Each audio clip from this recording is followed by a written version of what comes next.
dami oh.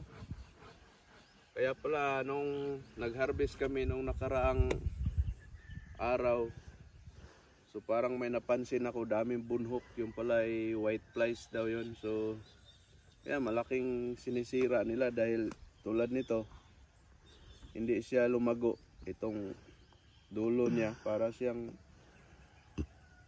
Tagalog, parang lumiit siya. Pero sa ngayon, ang ganda pa naman ng bunga. At so yan yung bad news na may white flies. Ang good news naman dito, marami ng buyer sana itong talong na to.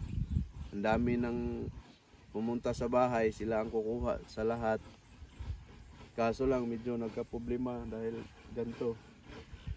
Pero we hoping na maagapan pa rin to at maibalik niya yung magandang dahon at saka yung bunga. Dahil sa pagtatalong, nung una nahirapan kaming mag-market. Nilalako namin, pero ngayon salamat sa Panginoon, marami nang kumuha sa aming talong. At ang problema na naman, yung talong namin kulang na i-supply doon sa mga buyer na naghahanap. So yun yung good news. Kaya napakaganda pala. So this is my first time na ganito, naka-observe sa pagtatalong, kasi dati yung papa ko at kapatid lang. At ngayon, ito, nakita ko na napakaganda pala, no? Basta i-market mo lang ng maayos, maghanap ka lang ng mga buyer at yun, sa dami ng kumuha ng talong namin. So kukunin mo na lang at diretsong ibigay sa mga buyer. Yun ang napakaganda na experience ko dito.